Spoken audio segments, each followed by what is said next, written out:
الحمدللہ الحمدللہ۔ آج کے باقاعدہ سوالات جو پرچیوں کی شکل میں آپ کی طرف سے آئے ہیں، ان کو ایڈریس کرنے سے پہلے جو لاسٹ ویک میں ایک کریٹیکل ایشو انڈیا سے سامنے آیا، کرناٹک سے، جو اس وقت میرے خیال ہے پوری دنیا کے میڈیا کا ایک مرکزی محور بنا ہوا ہے، اس کے حوالے سے میں کچھ گزارشات آپ کے سامنے رکھ دوں۔ یہ جو کچھ انڈیا کے اندر ہوا، یہ انڈیا کا جو کانسٹیٹیوشن ہے اس کے بالکل خلاف ہے۔ انڈیا سے ہمیں لاکھ اختلافات، لیکن ان کے آئین میں جو سیکولرزم والا ایلیمنٹ ہے وہ وہاں کے مسلمانوں کے لیے بہت بڑی نعمت ہے، جس کے تحت تمام لوگوں کو اپنے مذہبی رسومات ادا کرنے کی آزادی ہے۔ یہ معاملہ چونکہ اب سب جوڈیسی ہے، یعنی عدالت کے اندر ہے، ہم امید کرتے ہیں کہ کورٹ سے بھی اچھا ڈیسیژن آئے گا تاکہ مائنورٹیز کے لیے انڈیا کے اندر پاورٹی سرکل سے نکلنے کا ذریعہ جو تعلیم ہے، یہ نعمت انہیں اویلیبل رہے انشاءاللہ تعالی۔ باقی وہ جو کچھ اس بچی نے، ہماری بیٹی نے، بہن نے کیا، وہ اللہ تعالیٰ کی طرف سے اسے ہمت آئی، ورنہ شرعی اعتبار سے اسلام میں اس کی کوئی ضرورت نہیں ہے کہ آپ جا کے غنڈوں کے جھرمٹ میں گھس جائیں۔ تو وہ خود تو بیچاری گھسی بھی نہیں تھی، اسے انہوں نے گھیر لیا، اور پھر اس کا اپنا بیان ہے کہ میں نے اپنے ڈر کو اوور کم کرنے کے لیے اللہ اکبر کا نعرہ لگایا۔ شکر ہے کسی بزرگ بابے کا نعرہ نہیں لگا دیا، ہاں، اللہ اکبر کا نعرہ لگایا۔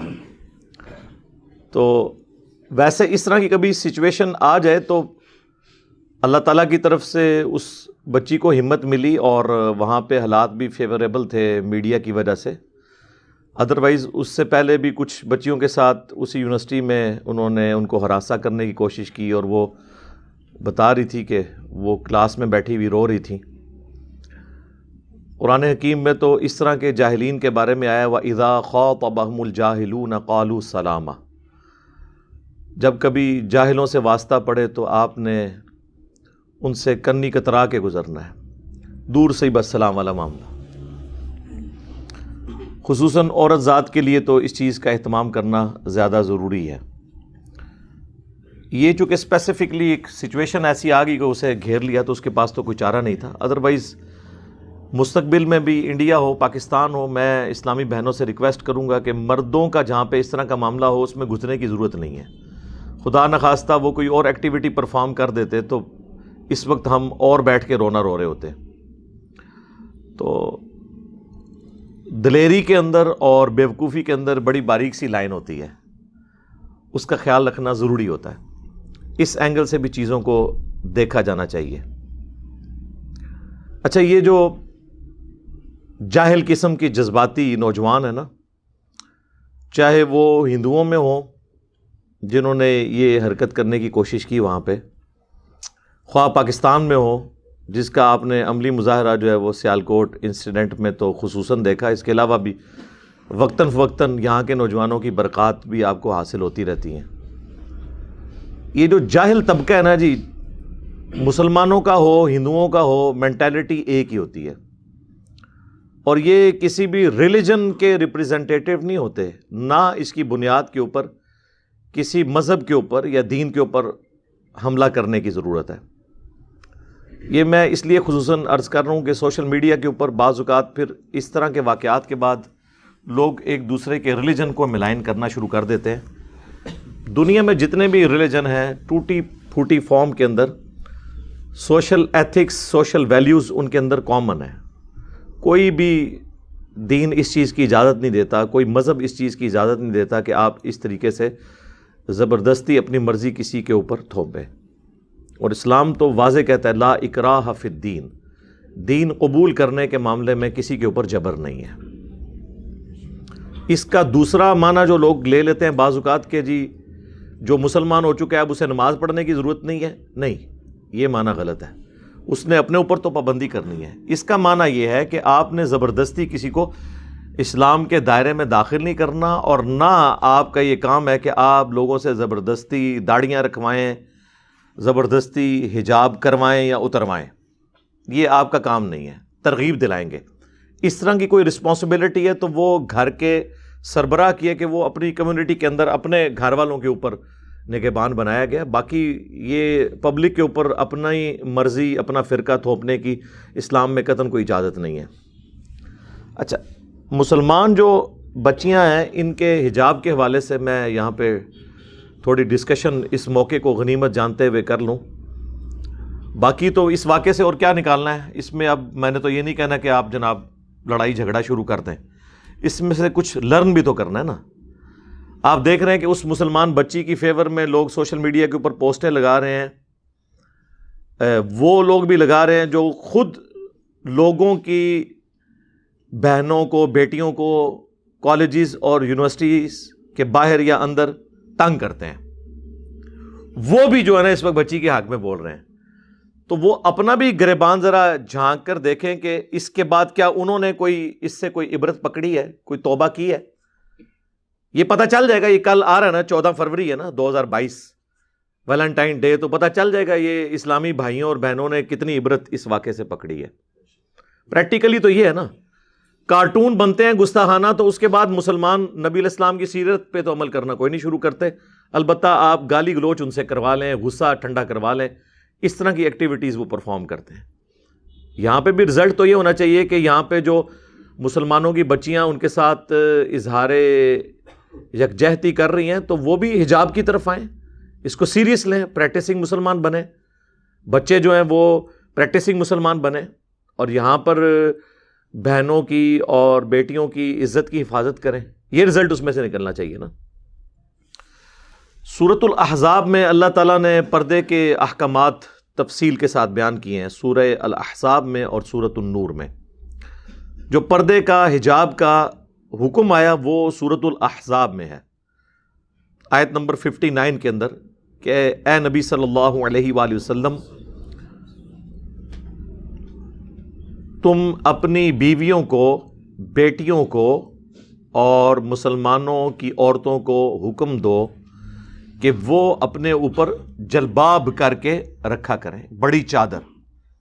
اس کلچر میں یہ جلباب، بڑی چادر لی جاتی تھی جب کبھی حجاب کرنا ہوتا تھا، جس کی آپ سمجھ سکتے ہیں کہ سب کانٹیننٹ میں فارم جو ہے وہ گھونگھٹ والی بڑی چادر ہو، جس سے چہرہ بھی تھوڑا بہت ڈھانپ لیا جائے، یعنی وہ کبھی چہرے کے اوپر ڈالنی پڑے تو اب ہر وقت تو نہیں، اب مردوں میں سے اگر گزر رہی ہیں تو اس وقت وہ چہرہ ڈھانپ لیں، اور جب وہ ویسے کسی ایسے راستے پہ، ظاہر اس زمانے میں تو کوئی کیمرہ اس طرح کی چیزیں نہیں تھی تو ٹھیک ہے چہرہ ان کا کھلا ہوا ہو، لیکن جیسے ہی مردوں میں آئے تو وہ چہرہ ڈھانپ لیں. اس بڑی چادر کا یہ فائدہ ہوتا ہے. تو اس کانٹیکسٹ میں سنن ابی داؤد میں صحیح حدیث موجود ہے کہ جب یہ آیات نازل ہوئیں تو صحابہ کرام، ان کی بیٹیاں، ان کی بیویاں پھر اس طرح کی آیات کو سیریس لیا کرتی تھی. انہوں نے فوراً جو ہے نا وہ کسی کے پاس اگر چادر نہیں تھی تو انہوں نے اپنی جو بڑی چادریں اوڑھنے والی تھیں، گھروں میں استعمال کرنے والی، وہ پھاڑ کے اس کا حجاب بنا لیا. کالے کلر کے انہوں نے باقاعدہ چادریں اپنے سروں کے اوپر اوڑھنا شروع کر دیں، بڑی چادریں، جن سے جب مردوں کے سامنے سے گزرے تو آپ بے شک اس کو چہرے کے آگے لے آئیں، اور اس کے علاوہ بے شک الگ رکھیں، کوئی اس میں فرق نہیں ہے. مسئلہ جو ہے مردوں سے پردے کا ہے. تو حتیٰ کہ ابو داؤد کے الفاظ ہیں کہ گویا کہ ان کے سروں پر کالے سیاہ کوے پرندے بیٹھے ہوئے ہیں، یوں اس طرح انہوں نے بڑی بڑی چادریں اوڑھنا شروع کر دی. فوراً سمعنا و اطعنا، سنا اور اطاعت اختیار کر لی. اچھا، یہ حدیث اس آیت کے کانٹیکسٹ میں اس بات کا ثبوت ہے کہ صحابہ کرام کس طرح فوراً رسپانس کیا کرتے تھے، صحابیات کس طرح رسپانس کرتی تھیں. تو یہ جلباب کی ہی ایک ماڈرن فارم آج کل کا یہ کالا برقع ہے. کالا کلر ضروری نہیں ہے لیکن یہ پریفریبل ہے کیونکہ جلدی میلا نہیں ہوتا. ملیشیا، انڈونیشیا میں آپ دیکھیں کہ عورتیں سفید کلر کا برقع استعمال کرتی ہیں. ہمارے پڑوسی ملک افغانستان کے اندر وہ آپ سمجھ لیں آسمانی کلر کا، بلو یا جامنی کلر کا، پرپل کلر کا وہ برقع استعمال کرتی ہیں. تو یہ اس میں کلر کی کوئی نہیں ہے. بلیک کلر پریفریبل اس لیے کہ جلدی میلا نہیں ہوتا، تو اس کی صفائی کا بھی بہت زیادہ اہتمام کرنے کی ضرورت نہیں پڑتی، اور پردہ بھی زیادہ ہے اس میں زیادہ ہے. تو یہ برقع ماڈرن فارم ہے اس کی، بشرطے کہ وہ برقع جو ہے وہ عجیب قسم کے اس کے اوپر کوئی ایسے ڈیزائن نہ بنے ہوں کہ وہ مردوں کو اپنی طرف اٹریکٹ کر رہا ہو. سادہ برقع ہونا چاہیے، حجاب اس میں ہو، چہرہ ڈھانپا جائے. بعض لوگ ابو داؤد کی ایک حدیث سے سہارا لیتے ہیں جو مشکات میں بھی ہے، وہ کہ نبی علیہ السلام نے فرمایا کہ عورت جب بالغہ ہو جائے تو وہ اپنے چہرے کی ٹکیا کو کھول سکتی ہے، اپنے سر کا جو ہے وہ پردہ کرے، یعنی پورا حجاب بالوں کے اوپر لے. تو اس حدیث کے ساتھ ہی امام ابو داؤد نے لکھا ہے کہ حدیث مرسل ہے، یعنی اس کا واسطہ چھوٹا ہوا ہے، اس کی سند ہی پوری نہیں ہے. اس کے علاوہ جو سند ہے ٹٹی پجی، اس میں بھی تدلیس کا ایشو ہے، اس میں بھی ضعیف راوی ہیں. اسی لیے شیخ زبیر صاحب نے جب یہ حدیث مشکات میں آتی ہے ابو داؤد کے حوالے سے، تو اس میں انہوں نے نیچے کامنٹس کیے ہیں کہ یہ روایت تو ظلمات میں ڈوبی ہوئی ہے، کوئی ایک سکم نہیں، اس میں کئی سکم ہیں.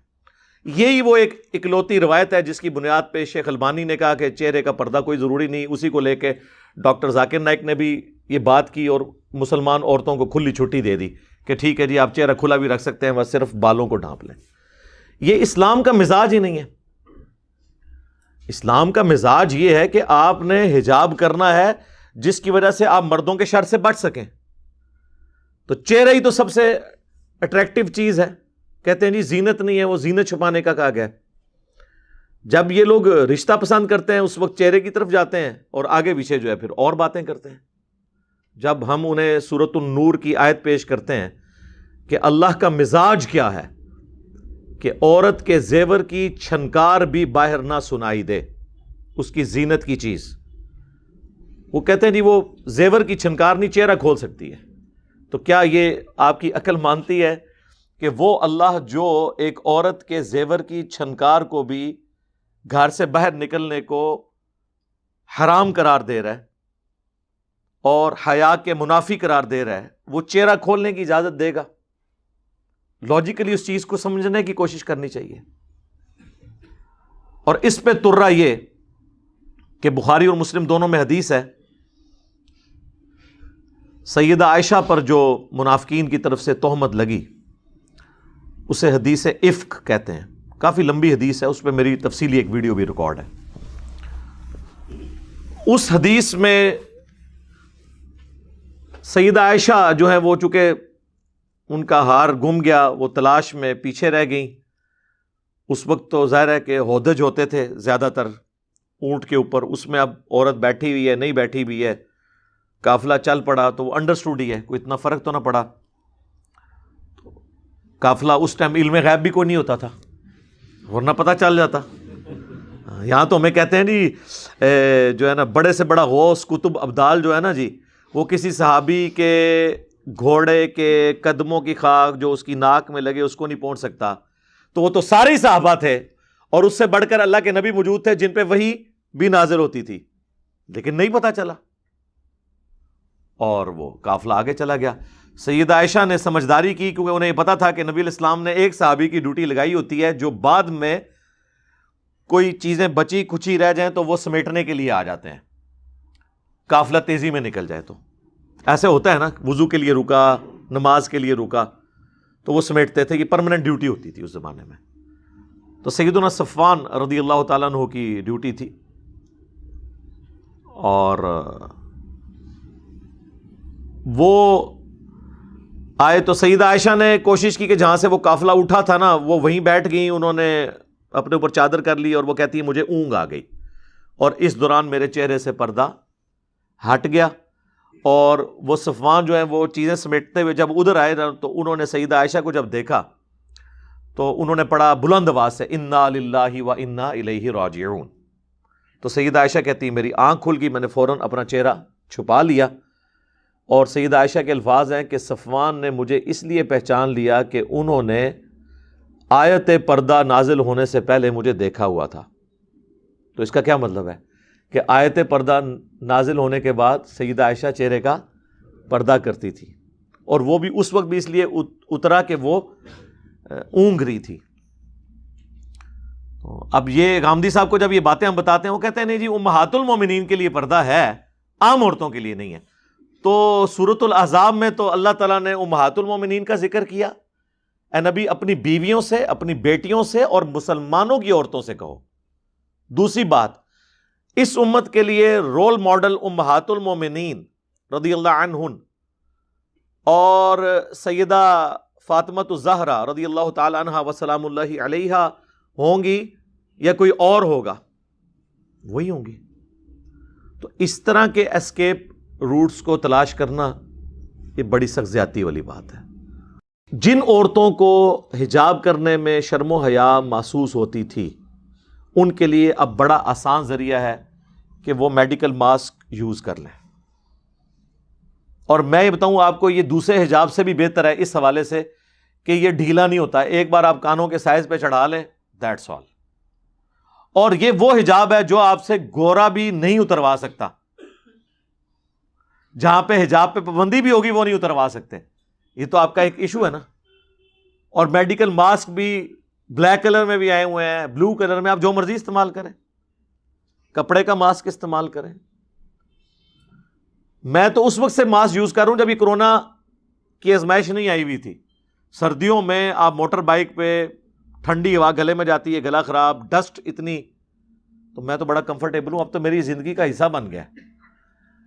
بالکل مجھے بعض اوقات جس طرح وہ عورتیں ان کو نکلتے وقت وہ اپنے اس کا ماسک کا اہتمام کرتی ہیں نا, تو میں تو باقاعدہ اس چیز کا اہتمام کرتا ہوں. میں اس کے ساتھ بڑا کمفرٹیبل فیل کر رہا ہوں. تو جن عورتوں کو شرم و حیا آتی ہے نا, تو ان کے لیے یہ اللہ تعالیٰ نے ان کو ایک اسکیپ روٹ دے دیا. وہ اس کے ذریعے کریں اور اس پہ ٹینشن لینے کی بھی ضرورت نہیں. ثواب آپ کو تب بھی ملے گا انشاءاللہ تعالیٰ. یہ ظاہر اللہ تعالیٰ نے حکمت سجائی ہے کہ میں نے آپ کے سامنے ایک بات رکھ دی ہے. قرآن حکیم اپنے احکامات کے اندر بالکل واضح ہے. اس قدر سختی ہے کہ مؤمن مردوں کو حکم دو, سورۃ النور میں آیا, پہلے مردوں کو حکم آیا کہ اپنی نگاہوں کو نیچی رکھیں اور اپنی شرمگاہوں کی حفاظت کریں. اور پھر مومنات عورتوں سے بھی کہو کہ وہ اپنی نگاہوں کو نیچا رکھیں اور اپنی شرمگاہوں کی حفاظت کریں. تو قرآن حکیم تو اپنے عقائد و نظریات کے اندر بڑا واضح ہے. اور اللہ کے محبوب صلی اللہ علیہ وآلہ وسلم نے اس میں کس لیول کی سختی فرمائی ہے. آپ صلی اللہ علیہ وآلہ وسلم سے اچانک اٹھ جانے والی نگاہ کے بارے میں پوچھا گیا, صحیح مسلم میں حدیث ہے. تو آپ نے فرمایا کہ مجھے میرے رب نے یہ حکم دیا ہے کہ اگر میری اچانک نظر پڑ جائے غیر محرم پہ تو میں فوراً اسے ہٹا لوں. یعنی یہ مٹکا لگانا یا تاڑنا, ایک کنسنٹریشن کے ساتھ دیکھنا غیر محرم کو, یہ حرام ہے. اور اس کے لیے یہ شرط نہیں ہے کہ اس کا چہرہ کھلا ہے یا نہیں کھلا, چاہے وہ پردے میں بھی ہے, مرد اسے دیکھ نہیں سکتا. ظاہر وہ بری نیت سے ہی دیکھ رہا ہوگا نا. تو میرے رب نے مجھے حکم دیا کہ میں فوراً نگاہ ہٹا لوں. اسی کی وہ انٹرپریٹیشن کی جاتی ہے نا جی, پہلی نگاہ معاف ہے. پہلی نگاہ سے مراد قطعاً یہ نہیں ہے کہ کوئی شخص نگاہ ڈالنے کے بعد کہ جی ڈالی, جب تک پلک نہ جھپکوں گھر تک چھوڑ کے آؤں, نعوذ باللہ, نہیں. پہلے سے مراد ہے کہ آپ کو آئیڈیا ہو, چاہے آپ کی نظر پڑی یا نہیں پڑی, آپ نے اپنی نگاہ کو پیچھے رکھنا ہے. اور ظاہر یہ مشکل کام ہے, خصوصاً جو لوگ کاروبار کے ساتھ منسلک ہیں تو انہوں نے اپنی نگاہوں کی تو حفاظت کرنی ہے جی. وہ اب اپنے معاملات کو خود دیکھیں احتیاط کے ساتھ. جامعہ ترمذی میں حدیث ہے کہ جہاں دو اجنبی مرد و عورت اکٹھے ہوں تیسرا شیطان ہوتا ہے. یہاں پہ جناب منہ بولے بھائی اور منہ بولی بہنیں اور عجیب تماشا لگا ہوا ہوتا ہے. اور کالجز میں اور یونیورسٹیز میں جس طریقے سے ایک فرینکنس والا ماحول کر دیتے ہیں کو ایجوکیشن کے اندر, آخری درجے تک کو ایجوکیشن تو اوائڈ کرنی چاہیے, لیکن اگر کہیں بہت مجبوری ہے کم از کم اختلاط نہیں ہونا چاہیے. آخری درجے تک بچنے کی کوشش کریں.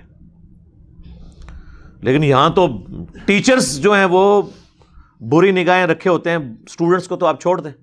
اتنے برے حالات ہیں, چاہے وہ کالجز کے ہوں یا علماء کرام ہوں مدارس کے, ان کی تو ویڈیوز بھی آ چکی ہیں ثبوت کے طور پہ.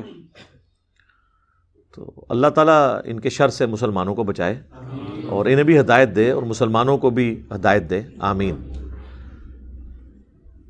ایک اور حدیث ہے المعجم الکبیر طبرانی کے اندر اور سلسلہ احادیث صحیحہ میں شیخ البانی نے نقل کی ہے کہ اللہ کے محبوب صلی اللہ علیہ وآلہ وسلم نے فرمایا کوئی شخص کسی غیر محرم کو ہاتھ لگائے، صرف ہاتھ لگائے، اس سے بہتر ہے کہ اس کے سر میں لوہے کی کیل ٹھونک دی جائے۔ اس کا عذاب جو ہے وہ کم ہے کیل ٹھونکنے کا، لیکن اس کا جو عذاب ہے وہ اس سے بڑھ کر ہونے والا ہے، وَلِعَوْذُ بِاللَّهِ تعالی۔ تو اس لیے یہ ان چیزوں کو معمولی نہیں سمجھنا چاہیے اور سیریس ان چیزوں کو لے کے اپنے کردار کے اندر اصلاح پیدا کرنی چاہیے۔ اس طرح کے جو واقعات ہوتے ہیں اس کے بعد اس میں سے کچھ نکالنا بھی چاہیے۔ صرف چیخ لینے سے کچھ نہیں ہوگا کہ جی بڑا ظلم ہو گیا، یہ ہو گیا۔ ہم یہاں پہ کیا کر رہے ہیں یہ کل پتہ چل جائے گا۔ ویلنٹائن ڈے کے اوپر آپ دیکھ لیں گے مسلمانوں کی حرکتیں۔ تو جب آپ خود اس قسم کی ایکٹیویٹیز پرفارم کر رہے ہیں تو آپ غیر مسلموں سے کیا توقع کریں گے کہ وہ مسلمانوں کی بچیوں کو، بیٹیوں کو، بہنوں کو عزت دیں گے؟ ناٹ ایٹ آل، کبھی بھی نہیں دیں گے۔ تو ہمیں سب سے پہلے تو اپنے گھر کی صفائی کرنی چاہیے نا جی، پھر دوسروں کو گلا اور شکوہ کرنا چاہیے۔ سوشل میڈیا کے اوپر بھی اس حوالے سے نظر رکھیں۔ سوشل میڈیا پازیٹیو چیز بھی ہے، ہماری دعوت کا تو مین سورس ہی سوشل میڈیا ہے، لیکن اس میں جو نیگیٹو چیزیں ہیں ان کو بھی اوائڈ کرنے کی ضرورت ہے۔ اس کے اوپر تو حکومتی لیول کے اوپر جو پاکستان ٹیلی کمیونیکیشن اتھارٹی بنی ہوئی ہے اس کو چیک رکھنا چاہیے کہ اس طرح کی پورن ویب سائٹس یا ویڈیوز انہیں بین کیا جائے تاکہ مسلمانوں کو فتنے سے بچایا جائے۔ باقی یہ انڈیا کے واقعے سے ایک اور عبرت بھی حاصل ہوئی ہے اس حوالے سے کہ آپ کو پاکستان کی قدر بھی آئی ہوگی۔ ظاہر ہے کہ یہاں تو ہم میجورٹی میں ہیں، اس طرح کے ایشوز سے بہت کم واسطہ پڑتا ہے، آرگنائز نہیں ہوتا انڈیویجول کوئی ایکٹیویٹی پرفارم کرے۔ اور باقی دنیا تک بھی یہ میسج پہنچا ہے کہ جو امن میں ہے، خواہ وہ یورپ میں ہے، امریکہ میں ہے، دوسرے ملکوں کے اندر، وہ اللہ کا شکر ادا کریں۔ اس وقت یہ جو عذاب مودی کی شکل میں نازل ہوا ہے انڈیا کے اوپر، جو انڈیا کی بھی بدنامی کا باعث ہے، اور بالکل وہی ایک کٹر قسم کی مذہبی اپروچ جس کی وجہ سے مسلمان جو ہے وہ پوری دنیا کے لیے مصیبت بنے ہوئے ہیں، ان جذباتی چند لوگوں کی وجہ سے، وہی تکلیف اس وقت ہندوستان کے اندر ہے۔ 90 کروڑ کے قریب تو ہندو موجود ہیں اور ان کے اندر یہ اب اس طرح کی حکومت آ گئی ہے کہ جو دوبارہ سے وہ ہندوازم کو اجاگر کرتے ہوئے باقیوں کا جینا بھی محال کیے ہوئے ہیں۔ حالانکہ پاکستان میں آپ دیکھیں کہ سندھ کے اندر کافی ہندو رہ رہے ہیں، مسلمان اور ہندو اکٹھے رہتے ہیں، کوئی اس طرح کی ایکٹیویٹیز آپ کو سننے میں نہیں ملتی۔ اللہ کا شکر ہے کہ آزادی ہے سب کو اپنے دین کے مطابق چلنے کی۔ تو جو کچھ بھی ہے ہم صرف علمی اختلاف کر سکتے ہیں کسی کے ساتھ، اپنی مرضی کسی کے اوپر تھوپ نہیں سکتے۔ اور آج کے ماڈرن ورلڈ میں تو یہ کوئی طریقہ ہی نہیں کہ اس سے صرف پبلک کو آپ متنفر کروائیں گے، ادروائز دین کی کوئی خدمت نہیں ہوگی۔ ایک اور چیز جو یعنی بڑی ہمارے لیے شرمندگی کا باعث بنی کہ جب یہاں سے لوگوں نے آواز اٹھائی اس حوالے سے، تو ادھر سے اس کا جواب یہ ہے کہ ہم تو بس زیادہ سے زیادہ ہراساں ہی کر رہے ہیں نا، آپ نے تو ایک سری لنکن شہری کو قتل ہی کر دیا ہے ڈنڈے مار مار کے، اور اس کی لاش کو آگ لگا دی۔ تو یہ دیکھیں اب دنیا یہ بھی دیکھ رہی ہوتی ہے چیزیں۔ واقعی اگر اس دونوں واقعات کی انٹینسٹی دیکھی جائے تو پاکستان میں ہونے والا واقعہ زیادہ شرمناک واقعہ ہے، جس کی ہیٹ ہم شاید کئی سالوں تک ابھی محسوس کریں گے۔ اور اب وہ دوبارہ تو مجھے پتہ ہی نہیں کہ اس واقعے کا کیا بنا۔ بہرحال میں نے وہ سیالکوٹ جب رابطہ کیا تو مجھے تو یہ پتہ چلا کہ وہ جو انہوں نے بندے پکڑے ہوئے تھے نا، وہ جیل میں بھی، حوالات کے اندر بھی وہ جناب وہ محفل میلاد کر رہے ہیں اونچی آواز میں، صلاۃ والسلام اور قرآن پاک کی تلاوت، اور وہ وہاں کے جو ڈیوٹیز پہ ہیں لوگ وہ بھی بیچارے پریشان ہیں کہ یار ہم پتہ نہیں کوئی اللہ کے نیک بندوں کو پکڑ کے لے آئے۔ بس اتنا سارا ہمارا ایک سمجھ لیں عقل کا معیار ہے کہ ہم کس طرح جذباتی ڈاکٹرن کے اوپر چل رہے ہوتے ہیں۔ یہ ہمارا کرائٹیریا ہے. مجھے خود بتایا انہوں نے.